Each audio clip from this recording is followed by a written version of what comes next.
Right now, the 2-in-1 PC market is one of the most innovative, fast evolving, and just cool segments of the PC market. Thanks largely to a whole new generation of chips, these devices are getting good at an alarmingly fast rate. And the goal of this video is to help organize this market segment, ultimately giving us a clean, easy to follow infographic at the end that shows how things stack up in a very objective way. As always, product links are below the video, and let's get right into this.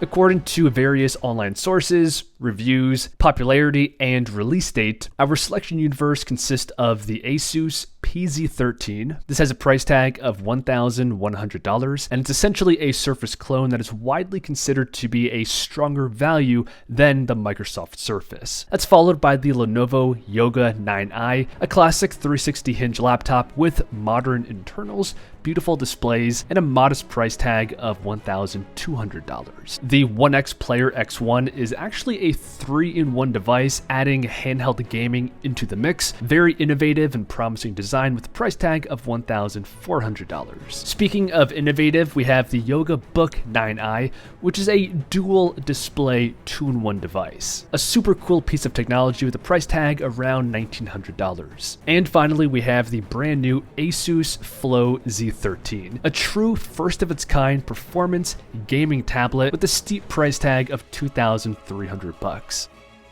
In mid-2025, leading 2-in-1 devices have one of these processors at their core. These are classified as APUs, and they're essentially a combination of a CPU and a GPU in one die. And this allows for a high level of overall performance, efficient use of the battery, and they're ideal for small devices like 2-in-1s. Out of these chips, AMD and Intel are x86, and the Snapdragon is an ARM chip. But as it stands right now, here is the performance for these chips. And here we can see that when it comes to ARM x86, the performance gap really isn't that noticeable anymore. Although overall, AMD is the clear winner when it comes to performance, especially when you factor in their higher end 395 chips. But the Snapdragon is a solid alternative. Just be aware that right now on the software side of things, there are some compatibility issues with the ARM architecture, and this is especially true when it comes to gaming.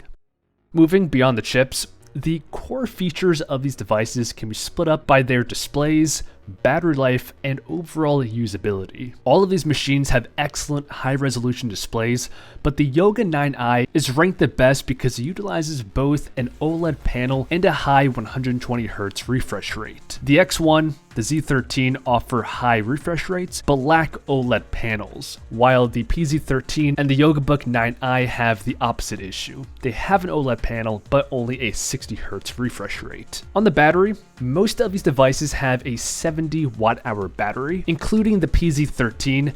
However, thanks to its ARM chip, the battery life here is absolutely phenomenal. And in terms of usability, thanks to the 2-in-1 design here, all of them are extremely versatile, but the PZ13 got demerit because of its ARM chip and the limitations that currently has. And the Z13 is off the charts here because it rocks AMD's high-end 395 APU, giving this true gaming levels of performance in a 2-in-1 form factor for the very first time. The Yoga 9i uses a classic 360 hinge, making it somewhat less innovative, and the X1 and the yogabook 9i really push the envelope with detachable Joy-Cons in the case of the X1, and a whole second screen with the yogabook. And for the right buyer, these features will deliver a ton of versatility and value. And putting this all together, here is where the market stands. At a glance, we can see the strengths, weaknesses of these devices, and furthermore, we can actually place them on this chart, comparing the costs to their benefits. Now, of course, if you don't game, devices like the X1, the Z13 probably won't be the best option, and instead the yogabook, the PZ13 might rank higher for you. But generally speaking, this is a good distribution of where these devices stand. And this does also follow the law of diminishing returns. Cutting-edge designs like the yogabook, the Z13 are very exciting cutting-edge devices, but you do pay a lot for not that much more gain versus the cheaper alternatives. But let us know your take in the comments, and all these products will be linked below the video.